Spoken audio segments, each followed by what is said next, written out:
Good afternoon, everyone. We'll take a couple of minutes just to have everyone get logged in. We're happy you're here today for our second ISPA Chats with Product Pros in our series of chats with our resource partners. So just a couple of minutes and we'll start.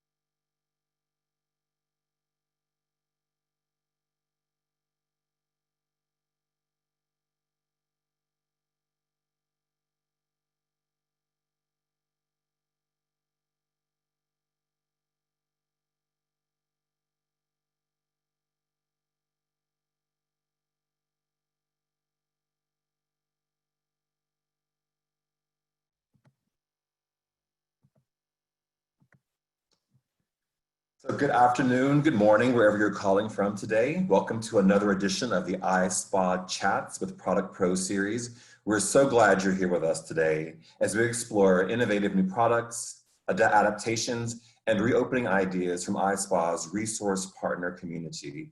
We have a fantastic, a wonderful group of panelists today as we discuss treatment rooms reconfigured. And they will introduce themselves to you in just a moment, but first I wanted to do a few housekeeping items with you.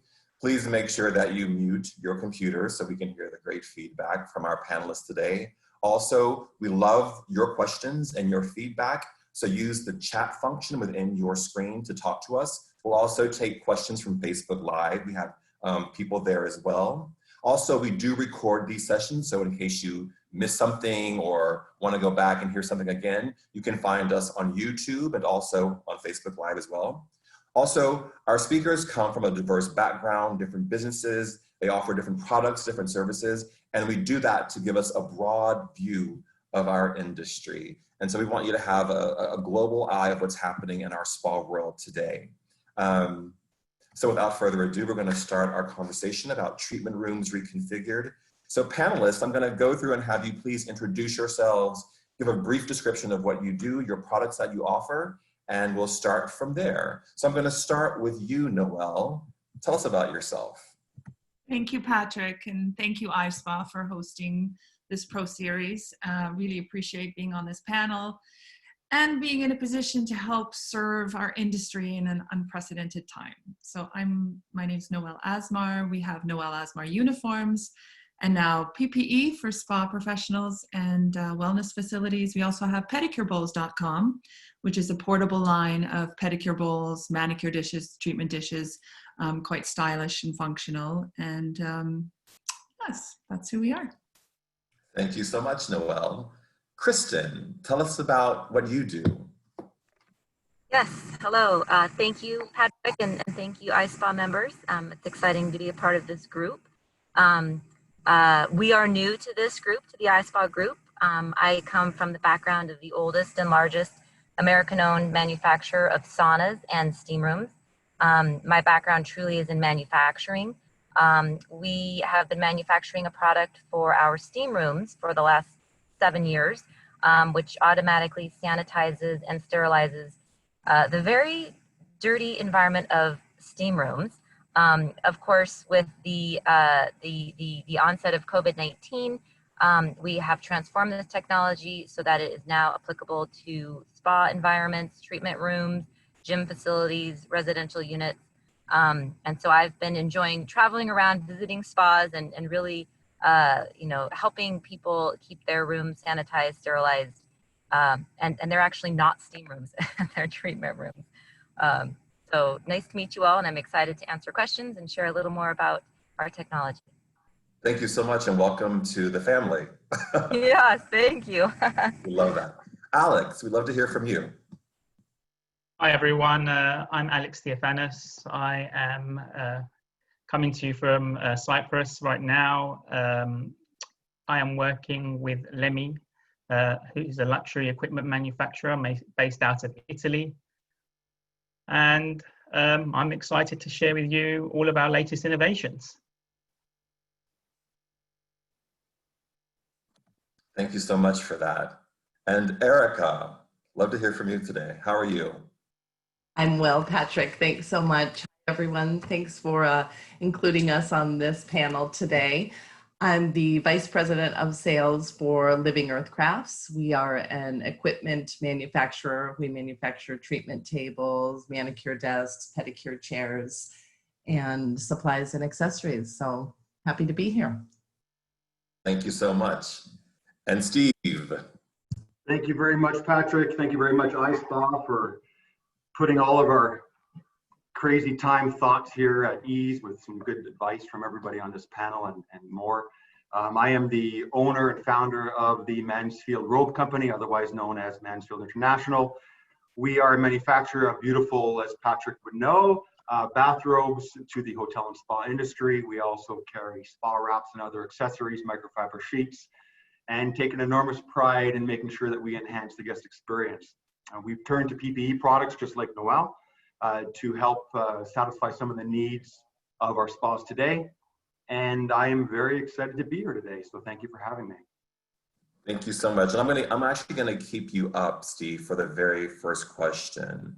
I would love to know what feedback you have gotten from spa partners about common challenges surrounding reopening and making adjustments to their treatment rooms or resources of their staff within the treatment room, and how your company has worked to address those challenges. Patrick, I've spoken to a lot of our customers, and changes in the treatment room really are surrounding the issue of disinfection. I've spoken to people like John at Sundara and so on, and my folks at Kohler, and you have a lot of spas out there today that are experiencing a very, very high demand. State restrictions are limiting that demand's ability to enter into the spa, and so they're trying to balance getting in as much treatment as they can with their limited number of capacity right now. So it's kind of playing a game that is it's very difficult to do. But like I mentioned, it's in the treatment room, reconfiguring. It's really come down to, as far as my understanding, about disinfection, and we're going to be touching on some questions later today that you're going to be posing regarding the disinfection and how to treat those linens and so on. But that's basically my understanding from our customers of what's going on as far as treatment room reconfiguration. That's great, that's great. Erica, this the same question for you. I'm sure you're hearing from your spa partners the challenges with the treatment rooms and the resources that the staff uses in those treatment rooms in order to adjust to what's happening. So what are you hearing on the ground there? Sure. Kind of to echo some of Steve's statements, definitely sanitization and disinfecting in the treatment room is, I think, at the forefront of everyone's mind and everyone's worries. We've got a couple of products that we've come out with to help with the safety aspect for both the client and the technician, with a facial shield, some extra protective coverings for the tables. But more than just product related, I think that safety for both the client and the staff is on everyone's mind, and just really for spa directors and leadership in spa, I think just having those one-on-one conversations with each one of your therapists, making sure that you're present and flexible and authentic with just that basic communication. Everyone has different pain points for coming back to work and what that looks like, and the worries, and really communicating with people, making sure they feel comfortable with the new protocols that we're doing in the treatment rooms with sanitization, and not just handing someone a piece of paper and saying, this is our new protocol, right? Really going through with everyone how the sanitization takes place for the table and the cabinetry and the different areas in the room. So for me, just the communicating with your staff and making sure that they know how to properly communicate to the clients that come in, and reassuring the clients that, yes, Patrick, this is new linens have been placed on this bed. this room was sanitized for 15 minutes. And what that looks like for every spa, I think is different, but I think the communication aspect is so important in this new COVID world. Can you talk about, I've seen demonstrations of the face shield. Can you talk about how that works on the bed? Sure. So the facial shield, the one that we've created, plugs into the headrest outlets on the table. And we've got some stabilizer pieces. Tables are different. There's some different tolerances. There's some different foams, some different play within those headrest outlets. So we've got some stabilizer pieces that slide right onto the underside of that dowel that inserts in. And Patrick, so you can tighten it down to keep a really nice solid fit there. And the shield just raises up over the client's head and then shoots out to prohibit droplets, maybe if somebody sneezes or coughs in either case. Now, most people will have a mask or a shield, maybe even for the tech to wear, but just that added layer of protection during massage and facial is a big hit for us right now and something that many spas are ordering. So the esthetician is working underneath the face around the face shield. Okay. Yeah, it's got a tapered side. Okay. Thank you for clarifying that. Thank you for clarifying Thanks. that. Thank you, Erica. So Noelle, coming to you, I know you have a very different perspective than what Erica discussed because you're coming at it from a uniforms perspective. Can you talk about what you're seeing in terms of that treatment room reconfiguration and the use of resources for the staff? What pain points you're hearing for the spa operators? Sure, Patrick. Well, when COVID originally, first started to shut down businesses, and I think the initial concern was, how do we protect therapists? How do we protect our guests? What's happening in our industry? How are we going to protect the industry from becoming labeled as a dangerous place to go when we really have the ability to control a lot of the measures of from the moment the guest arrives to our spas to the moment that they leave. So it's a bit of a unique position to be a uniform provider, a uniform design house at this stage, because really that therapist has always been our focus. And we've approached PPE from a rather unique perspective of branding as well. So obviously we need to be safe, we need to be functional, much like the rest of the resource partners on this call. It's all about innovation today, to take away that medical aesthetic and that medical feeling and ensure that we're still presenting a spa experience. And with that in mind, I feel like the biggest concerns today for spa directors is getting our teams back, making them confident and comfortable that they're going to be safe. This is a big challenge. For us, we've done a few things to help provide some solutions for this, and it goes beyond producing the PPE, but more educating. It's, we've got masks, we've got reusable masks, we put filter pockets in them so you can actually put filters in them. So it's up to you to what degree of safety you require. And I think it's providing our therapists and our guests that assurance that customize it, but you have to wear it. And I think what we're learning right now is this isn't actually an option. This is a must do. And we recently launched face shields, really, I want to say kind, aesthetically pleasing face shields. They don't look scary like you're going to go into a mining field, but they also need to be worn with a face mask, and they cannot be worn alone. And so I think understanding, and as we're all learning, we're all in our own right becoming PPE experts, the wearers who aren't making it and those of us that are making it.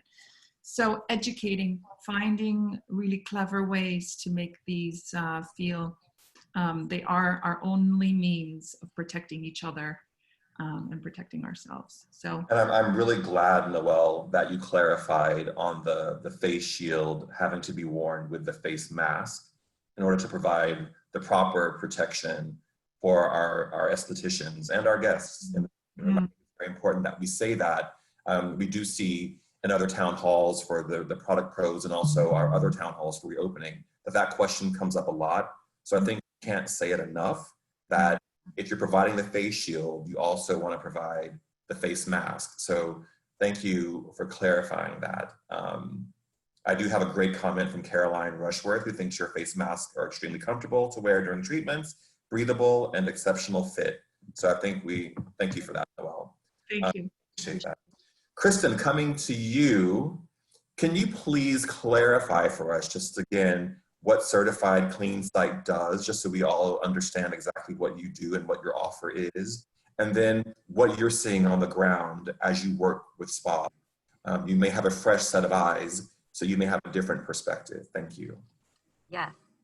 Well, interestingly enough, I think I have an old set of eyes. We've been in the sanitization business for about 8 years now with our steam rooms. Steam rooms are notoriously dirty, unsanitary environments. And we were forced, again, 8 years ago when we introduced this new type of steam room, to really address this sanitization challenge. To remind people, a steam room is a warm, moist environment. It is filled with sweaty people. It is one of the most unsanitary environments you could put people in. We, being the oldest and largest manufacturer of saunas and steam rooms, we have been speaking with fitness owners, operation directors, gym patrons, and the number one complaint has always been the unsanitary nature of these steam rooms. So introducing the Power Zone units, which are the backbone of our Certified Clean Site program, that was something that we did 8 years ago to address the sanitization challenge. What we've done as a result of COVID-19 is really just taken this technology and retrofitted it so that it's appropriate for the spa treatment room environment, which is much less unsanitary than a steam room. So, our sanitization innovation and technology, if it works in a steam room, it will basically work anywhere.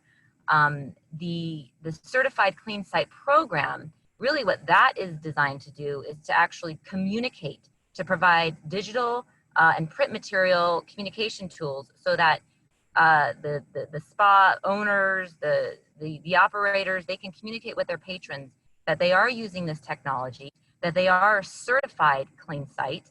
And as every one of the panelists have suggested, communication now is becoming key. We do have other methods, as everyone is describing, to sanitize rooms and to protect ourselves from the patrons, but really communicating and creating this level of assurance so that people do want to come to the spas is becoming very quickly, top of mind challenge. So as a certified clean site, there are decals in the spa windows. There are, email templates that we provide in order to, send to the patrons, briefly explaining this O3 technology, which is incredibly simple. You can sanitize an entire space in less than 15 minutes.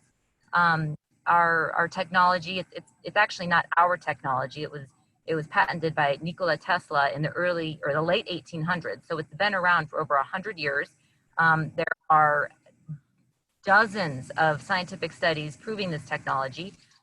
It will kill 99.99% of all virus, bacteria, mold, mildew, and it's 100% waste free. You literally turn the units on. It's a generator unit.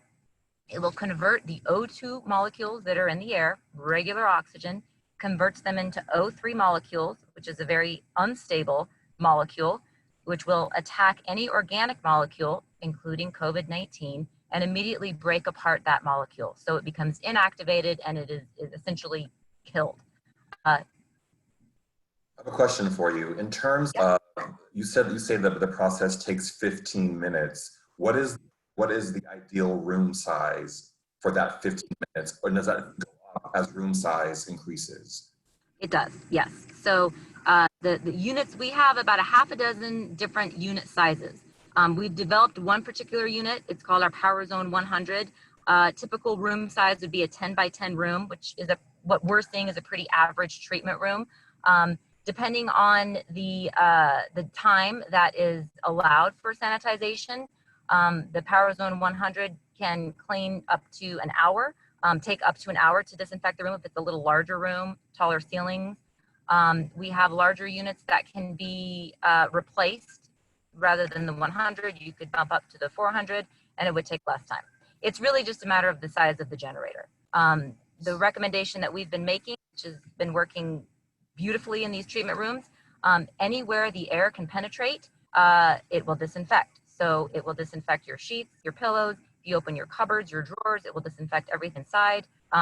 Anywhere air is allowed to travel, it will disinfect that space. Thank you so much for that. That's great information. Alex, coming to you on the same question, what you're seeing on the ground as challenges for your spa directors, what you're seeing and how you're helping to address those concerns that you're seeing on the ground. Thanks, Patrick. First and foremost, I just want to say thank you very much for having us here. I didn't mention that earlier and I apologize. Just to kind of elaborate and touch on everyone else's comments and echo on them, I think some of the major questions that we're hearing on the ground are, how do we keep our treatment room sanitary? How do we take that?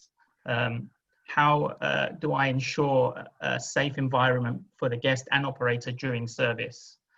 At Lemmy, we've spent a lot of time, and we're proud also to have created what everyone now knows as a spa shield.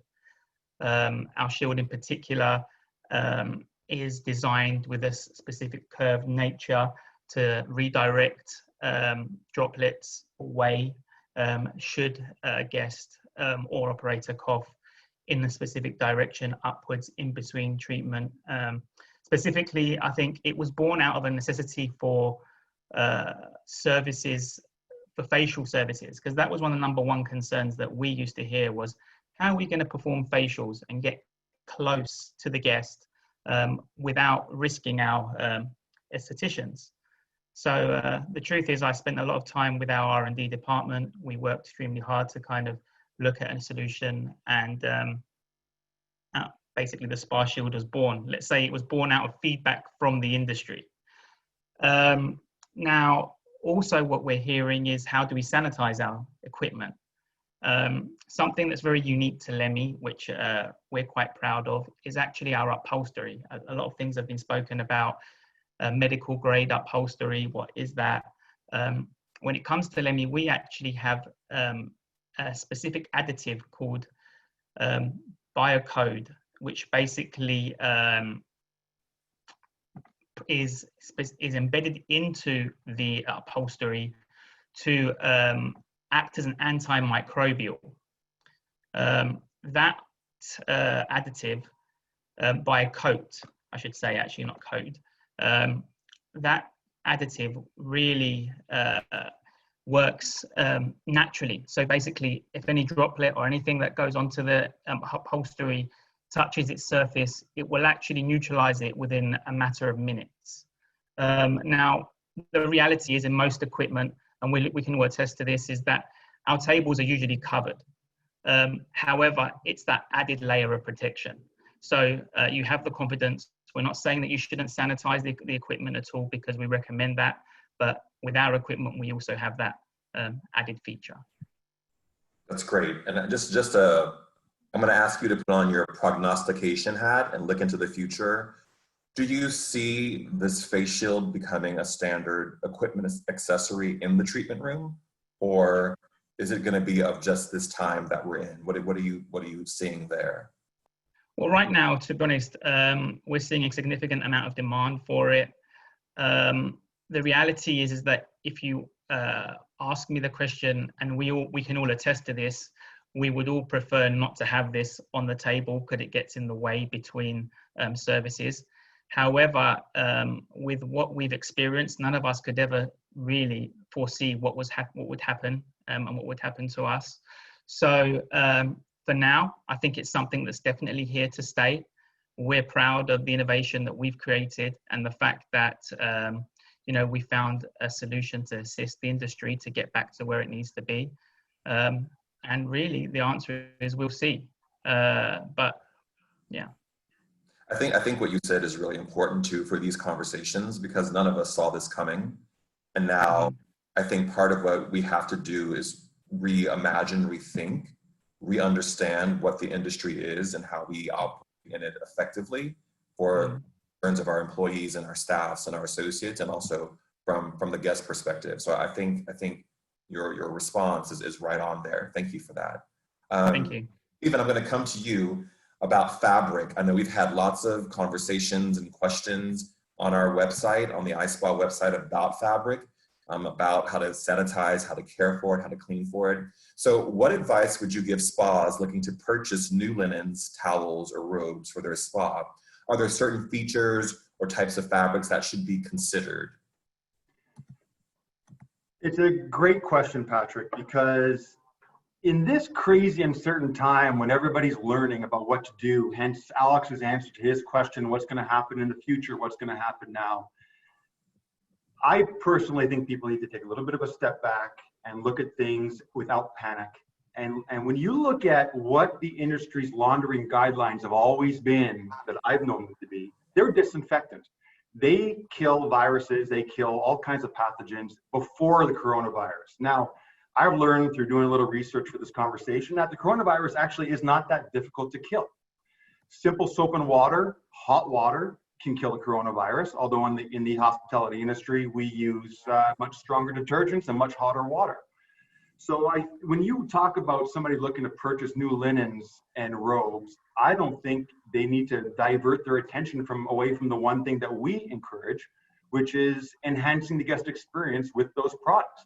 Because you can't just take the products because maybe they're a little bit less durable and not wash them. You have to wash them no matter what. So you talk about anti-microbial fabrics, and Alex, I'm talking about what you're putting on your skin, such as a robe or a towel, not really into your beds, which I think is fabulous.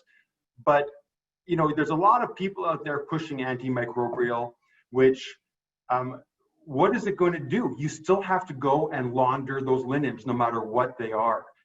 There's one-time use. And so focusing on the guest experience when you're going to be buying your towels and your microfiber sheets or whatever kind of sheets you're going to buy and your robes, to me, has to still be primary focus. It's funny, I was reading on a website about this company's silver infused towels. There's 7% micro silver, and it's great because silver does help, it's antimicrobial and it helps not spread viruses. But then they follow this, I'm going to quote it because I thought it was quite interesting. Because the sheets and towels are self-sanitizing, they stay fresh longer and don't need to be laundered as often. It doesn't apply to the hospitality industry. You have to launder your linens. So the question becomes, and I'm sure we're going to touch on this at some point, is how do you handle those linens after somebody's used them? You know, are you wearing gloves? Are you putting them into a basket that's designated for dirty laundry? Is that basket lined in a bag that you can pick it all up together and bring it all to the laundry? So there's a lot of other things to focus on. I don't think people need to change what they want to provide as far as linens to their guests, which is an enhanced guest experience. I think you just made a lot of spa directors take a very deep breath and sigh of relief that you're saying that we don't have to rethink rebuild, you know, Rome in a day in this current time that we're in. I think what's great about what you just said is that it's very brass tacks understandable for what now, because we're all under stressed budgets. 100% was not there, and I think some of us do feel the impetus to replace all of our linen with the latest antimicrobial thing that's going to help keep it safe from X, Y, and Z. But I think your advice is well taken. Patrick, the focus of making people feel safe. And I'm going to give you very quickly, because I know we don't have that much time, but 2 examples. My wife is a general manager at a Midtown Athletic Club in Montreal, very high-end fitness club. You walk in there, they have the units on the wall to circulate the air, very much like Kristen was saying. They have paths for everybody to walk on. There are shields up. Everybody has masks on. And one of the really interesting things is everybody is wearing a t-shirt that says, we are trainers, we are yogis, we are this and we are that. And the bottom thing that it says is, we are cleaners. And all the staff, there's 200 of them, are wearing these t-shirts. So when somebody walks in that door, they're all dressed the same. They're saying, we're cleaners. And they make you feel comfortable. Contrast that to a $15 gym that I'm a member of, and it's the complete opposite. They still have the water fountains that you push with your thumb, and they haven't decommissioned those. There is not one more single area of spray to disinfect your equipment. There's not one single employee walking around spraying the equipment and cleaning. And so I do not feel safe there. When somebody walks into to any spa, hotel for that matter, the focus is, how do we make people feel comfortable and safe? And that's what you have to walk through. You know, looking at your linens, as we talked about, I think it could be secondary. Thank you for that. Thank you for that. Eric, I'm going to come to you. I know you had a response to Alex's first statement. So if you want to jump in on that, that would be great. I also wanted to ask you about, in addition to the face shields, what you're seeing in terms of modifications, in terms of the equipment for treatment rooms, and also understanding how affordable are those modifications that you're seeing. We're all under stressed budgets right now. And I like to personally say to our resource partners, you know, that as you're thinking about what you can do to keep us safe, also understand that we're not working with the robust budgets that we had even 4 months ago. So oftentimes it can be very, very concerning for a spa director or an operator if a resource partner comes to the table and what they're proposing is going to make them look silly in front of a general manager or a finance director or a bank lender if they're proposing a really expensive solution. So what solutions are you seeing in terms of those modifications that are effective and affordable? Thank you, Erica. Okay. So, you know, we've had protective equipment for quite some time that was just in our lineup with some different table covers and face cradle covers and things that we've sold that are now just maybe more relevant or more at the forefront of people's thoughts and minds right now.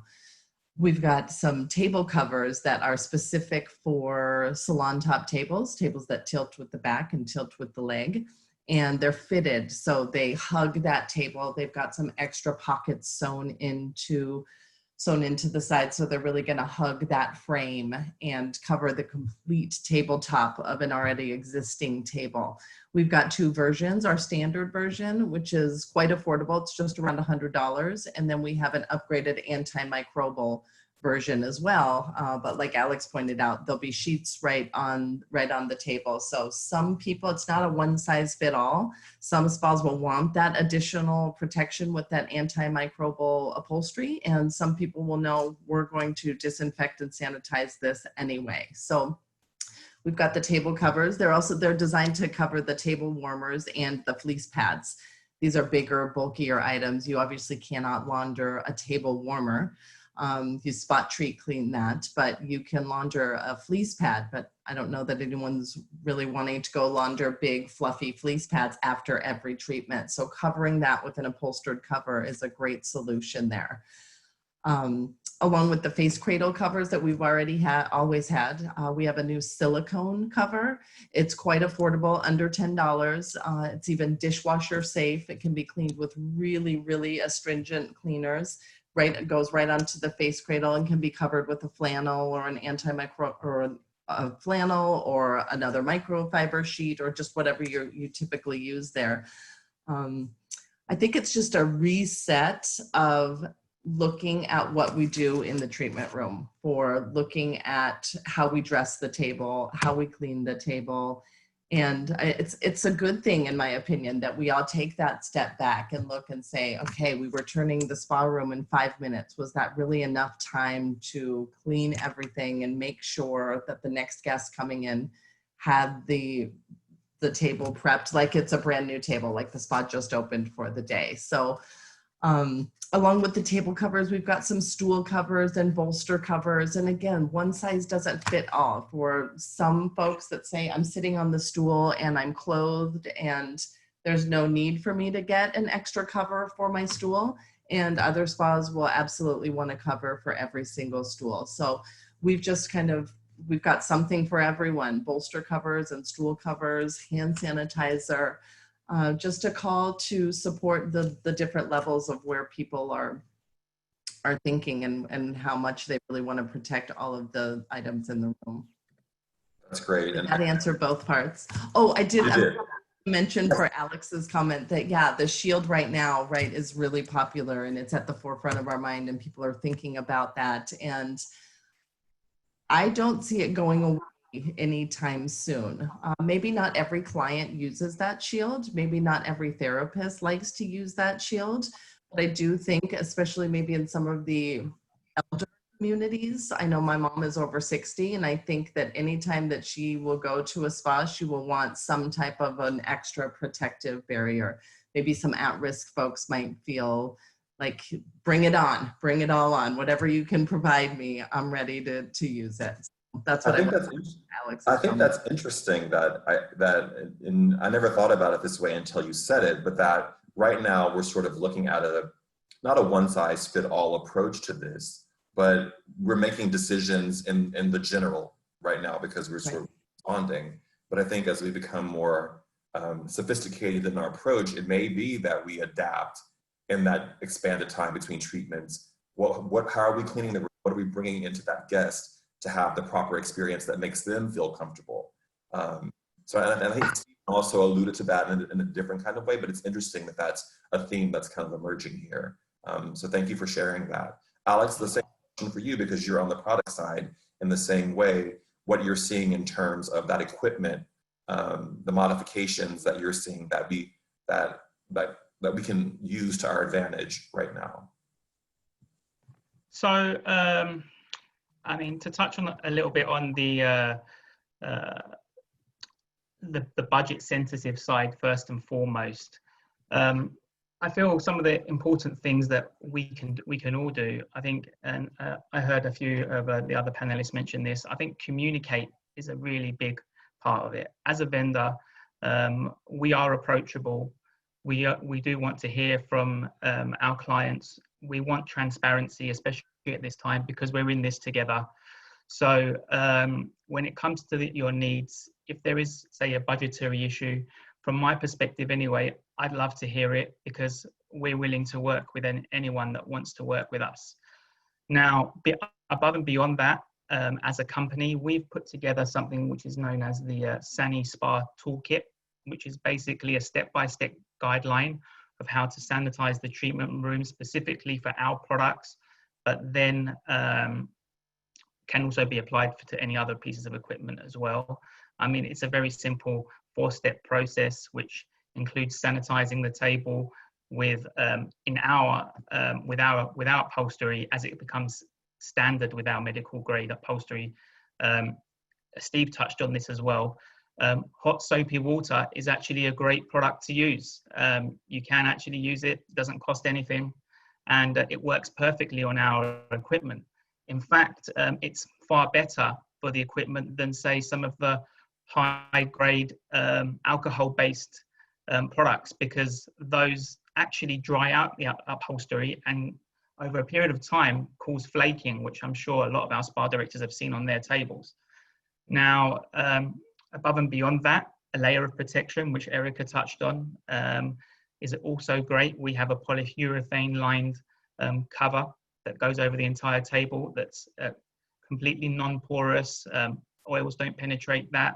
It can be easily taken off, and it's as we all mentioned, it's a very affordable product in the $100 price point.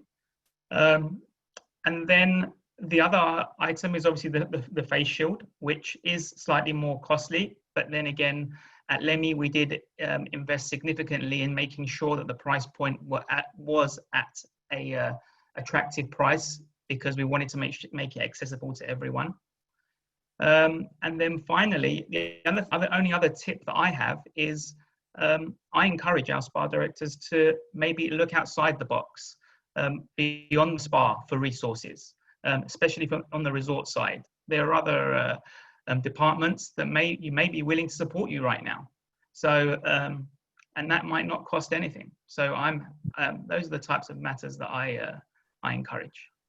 That's great. Thank you, Alex. That's really, I think that's really important, that as we look to continue our conversation and understanding of sanitation and disinfecting, that we look at others outside of our industry who are doing it. You know, I know Noelle and I have talked about the dental industry often being a good reference point for us to look at, because they do also work in a very close proximity to our guests. So thank you for that. So Kristen, question for you. During some recent conversations with spa leaders, we've heard that the level or methods of sanitation taking place in spas may be a differentiator going forward for our business. So what feedback have you gotten on the ways in which spas are seeking to set themselves apart through sanitation? Well, automation is key. And the level of confidence that automation provides to patrons and employees is really unparalleled. I actually, and Steve and I have to kind of go back to your comment about people walking around with t-shirts saying, I am a trainer, I am a cleaner. And while yes, that does communicate confidence and some level of assurity, you're still relying on a human to clean and to disinfect. The power zone units are an automated unit. It does not require anyone to do anything but push the button on, and you let the machine automatically do the work. The other component of this that we have found to be so reassuring to the patrons that are using our unit, we aren't relying on any technology or new products. We're relying on proven methods. The research that has been done for the last 20 years on O3 technology and its efficacy is it's all there to be digested. There's nothing that we're trying to convince people of. I kind of wanted to touch on the economic benefits of this technology. These units for a 10 by 10 space are $199, and that's all you need. And you literally have somebody turn it on and leave the room. There is zero waste. There is zero toxic chemicals being washed down a drain. We're considered 100% green, 100% reusable. There isn't anything that has to be purchased to replenish or continue to use, like wipes and cleaning disinfectants. It's really a profound technology. And the irony of this technology is that it actually comes from nature. O3 is something that is found in our environment naturally after a lightning storm. The electrolysis that takes place after lightning strikes generates O3 naturally and automatically sanitizes area in a very short amount of time. That's great. That's great. And I think what you bring up that's interesting, and I think it's a broader conversation, is that automation, we're going to have to embrace that in a way that we may not have in the future. Yes. I know many spas right now are doing 30 minutes between treatments, which I think, given the sort of hot lamp that we're under right now, that makes sense. But at some point, ownership companies, banks, financial institutions are going to want to see that time shortened so that we can take that additional 15 minutes to get back into service. So I think as we start to understand automation and systems that you discussed, it may be a piece that we embrace a little bit more quickly and as we have an understanding of that ROI. So thank you for that, Kristen. I appreciate that so much. And Yes. I just wanted to point out, someone mentioned the dental industry and the medical industry.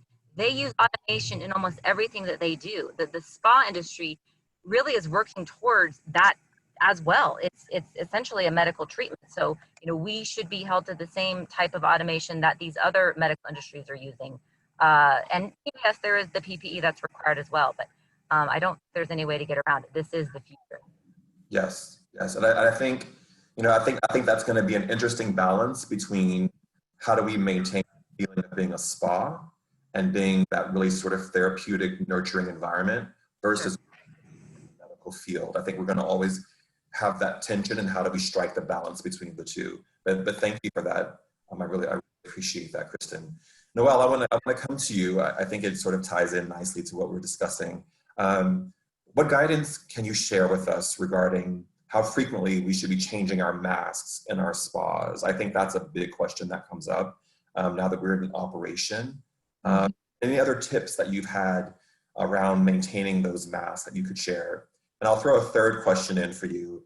Can you discuss the ROI on a disposable mask versus a cloth mask? That's a very interesting question. I actually have a couple of fun facts to share. If you jot them down and share them with your team and share them with your management. When we looked at doing PPE, we were hesitant to do PPE. And we have a sustainability arm within Noel Asmar Group. We've been looking at ways to make everything more sustainable, and then comes along a time and we were going through PPE, which most of it really has been disposable up until now, where we're doing cloth masks. So some interesting stats. If you have a staff member that is wearing a disposable mask, so say 1 to 2 disposable masks per day on a 5-day work week, compared to a staff member that is wearing a reusable mask, say they get 3 masks for themselves, and they are wearing one, washing one, and one is in reserve. It would cost per staff member to have a disposable mask $500 a year. So if you're looking at your CapEx expenditures, if you have a staff member that's wearing a reusable mask based on a $5 or so per dollar cost per unit, it's $50 a year. So that means it's 10 times more expensive and worse for the environment to go disposable than it is to go reusable. So that, I think, is really important, because masks are here to stay. They're here for a while, and these decisions we're making today have an incredible impact. And if we source well, that means we source as economically as possible. Couple of tips when you're ordering your masks or you're handing out your masks, and Stephen talked a little bit about the necessity of washing and how often you wash, etc. So to answer your question, Patrick, I think it's just really important it all comes back to really washing your hands. If you can keep your hands off your face, which is the point of wearing a mask, one of the points of wearing a mask, your mask could stick with you for the day. But what we see is people pulling it down before they wash their hands. They're moving their mask down below their chin. You really don't know what's on the outside of your mask. So I just highly recommend, when you're training your teams, to be really vigilant on talking more about wearing your mask on your face instead of under your chin when you're no longer wearing it, or over your forehead, or God knows where we might find it. It's basic hygiene. Wash your hands, wash your hands, wash your hands. So highly recommend, when you give your staff their masks, we deliver our masks. Each one has its own bag. Don't throw the bag away. Because what do you do with your mask in between wearing it or in between treatments? Make sure it goes in a bag. You get 3 bags, one for each mask. Label it. One gets labeled worn, so you know it's your worn mask. Your dirty mask always goes in that bag. Put it wherever you want it in the bag, but not on a counter. And then you have one that's being washed and one that's a spare. So simple little tricks to keep your staff safe. How to wear your mask. We talked about like warmer climates where it gets more challenging to wear masks in different temperatures. Our masks are actually done with a band, an adjustable band that goes behind the head rather than behind the ears. So when we were doing our research on PPE, we did, as Patrick, you and I have talked a lot about the dental industry and what they're doing. And the medical industry was at the forefront of the news when COVID-19 broke out. And one of the biggest complaints was the bands around the ears, chafing, scabs, like not pretty and not comfortable. So we did adjustable around the head. And what that actually does is you can adjust the tightness of it. So if you are working in a hotter environment, maybe you're even actually doing treatments outside in some of the warmer climates, just remember your therapists are not used to working with a mask. This is a challenging addition to their role. And make sure they have time in between treatments to get those masks off and get out for fresh air. That would be our biggest recommendation, is just give them breaks. Use those sanitation breaks for them to have breather breaks. Thank you for that. I think that's really good advice, and maybe we can get that advice up onto the experienceispa.com website as some helpful hints.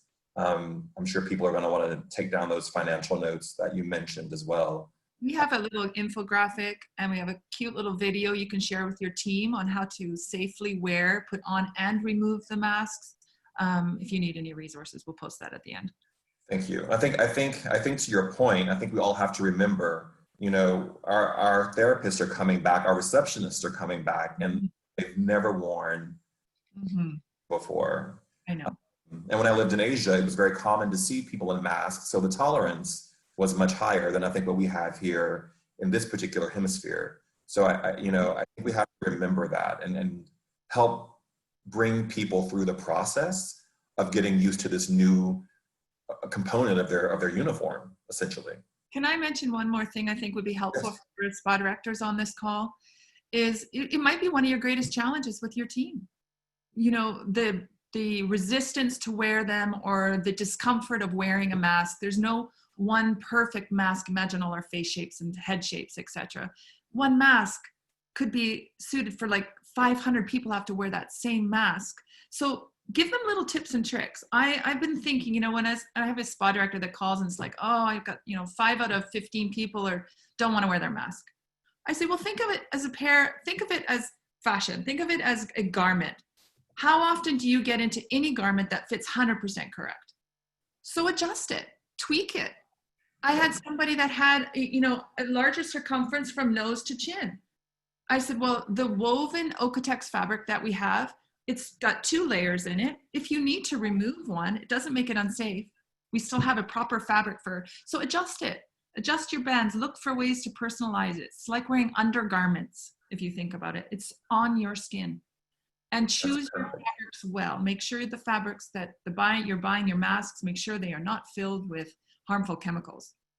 We are using a fabric that is Okotex certified, which means that there are no harmful chemicals in the dyeing or the production of the fabric. And they're breathing them for many hours a day. So just some tips to what to look for. That's great. Thank you. Thank you for that. We are almost to the end of our time. So I'm going to come to each of you individually. You can keep it very tight. That will be lovely. Eric Stevenson sent a question, which I think is on everybody's mind right now, which is, where is the positive? Where is the silver lining for our industry in this right now? Kristen, I'll come to you first. And if we could keep these answers tight, that would be really, really appreciated. Well, I think that's a great question. And as we look back through history, every challenge has been met with some level of automation or innovative solution. And, going to this innovative, automated technology, proven technology really is transforming not just the spa industry, but the medical industry, the dental industry. We're finding this in classrooms. So it's exciting to see that this is something that's truly sustainable and automated. And keeping people safe. Thank you. That's really good advice. Thank you so much for that. Noelle, I'll come to you next.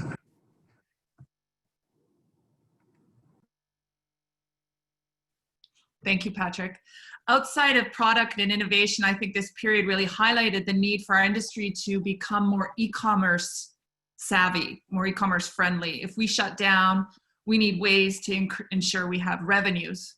And if I just hope this is going to catapult that for our industry. That is one side that we have an exceptional opportunity in the spa to know our client and be able to communicate with them in e-commerce in a way most companies would never have that opportunity.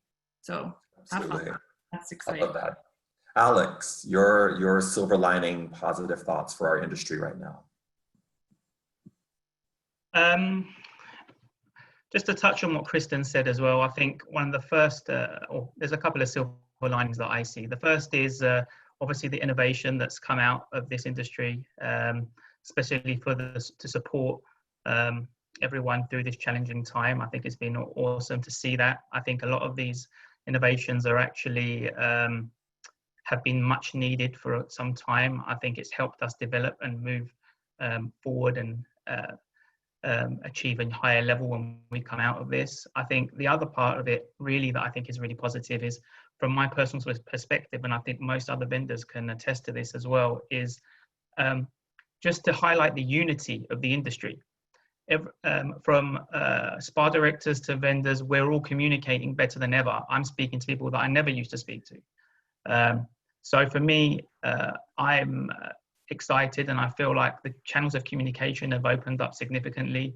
And I think through difficult times, there's definitely a silver lining out there. Thank you for that. Thank you for that. I think the communication across the globe for our industry is beautiful to actually see and experience. Erica, I'll come to you next. Sure, thank you. I think just the reconnection to our staff, everyone taking a step back and being authentic with people, reconnection, re-engaging, and sharing the kindness and the compassion and the gentleness and just the humbleness of the wellness industry that we're in, and how we can all connect and take care of each other. We're taking care of the world, so let's take care of each other at our spa, and let's take care of our companies and then our communities, and our guests, and our state and our world. And that's what I think. I love that. I love that. And Stephen, I'll come to you. You know, as I mentioned earlier, there's two things I want to mention. Demand seems to be outpacing supply. We've all gone through the ringer in the past 4 months.